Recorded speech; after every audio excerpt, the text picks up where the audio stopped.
Kumusta po kayo? Bago po ang lahat, first things first.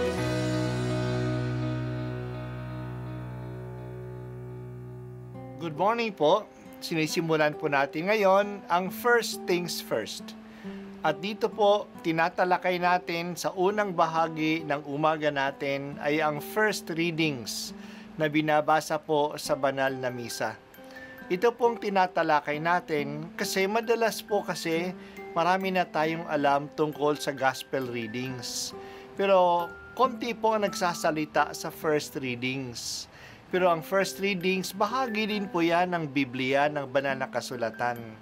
Kaya susubaybayan po natin ang mga first readings, basahin po natin at kuminsan kailangan ng basahin ng 2 o 3 beses bago maintindihan kasi hindi po tayo familiar sa mga istorya at sa mga kaisipan na tinatalakay dito.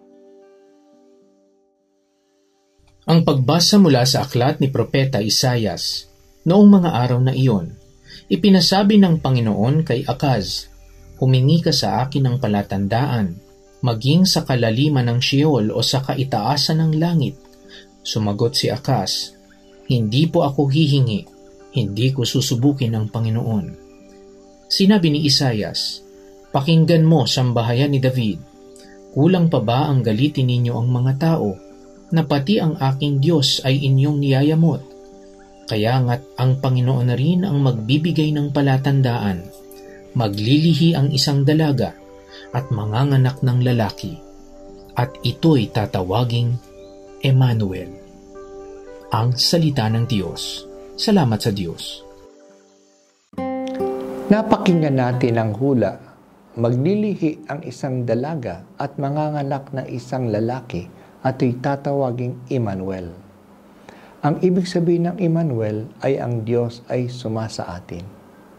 Sinabi ito ni Propeta Isaias ng 700 taon bago dumating si Jesus.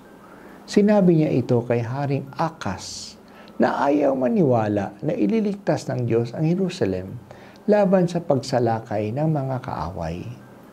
Kahit ayaw niyang maniwala, patuloy ang balak ng Diyos na magligtas. Hindi nga natuloy ang pagsasalakay ng mga taga Damasco at mga taga Samaria sa Jerusalem. Pero ang tanda na ibinigay ni Propeta Isaias ay hindi lang para sa pagliligtas ng Jerusalem. Ito'y para sa pagliligtas ng lahat ng mga tao sa kasamaan. Ang sanggol na ipinanganak ay ang Diyos na sasa atin sapagkat siya ang anak ng Diyos na naging tao. At ang dalagang ito ay si Maria. Sabi ng anghel kay Maria na ito'y mangyayari kasi ang Diyos ay makapangyarihan. Walang imposible sa Kanya. Maglilihi si Maria at mananatili siyang birhen kasi ang kapangyarihan ng Espiritu Santo ay kikilos sa Kanya. Ito po ang hiwaga na ating inaabangan na ipinagdiriwang. Ang birhen na manganganak at ang Diyos na sumasa atin. Si Jesucristo ay ang kasatuparan ng mga pangako ng Diyos. Matagal nang pinagplano ng Diyos ang ating kaligtasan. Inihanda ng Diyos ang bayan ng Israel sa loob ng 2,000 taon para sa pagdating ng Diyos sa piling natin. Mula pa kay Abraham hanggang pagdating ni Jesus. Ang nakakalungkot lang, dumating ang Diyos sa kanyang bayan at hindi siya tinanggap ng kanyang kababayan. Ang pagtanggi ni Haring Akas sa alok ng Diyos na humingi ng tanda ay nangyayari pa hanggang ngayon.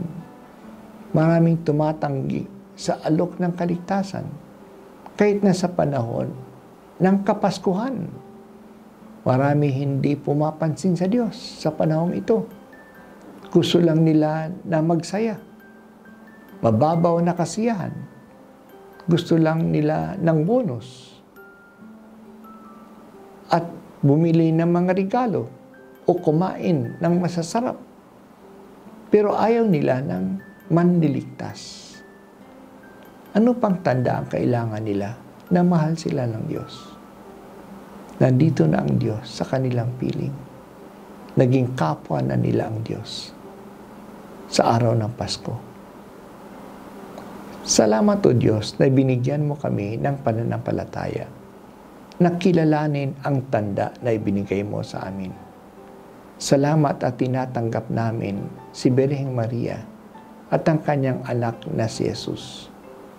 Ipinagdarasal namin na ngayong Pasko, mas lalong lumawak ang pagtanggap ng mga tao sa iyong anak, ang regalo ng iyong pag-ibig sa amin.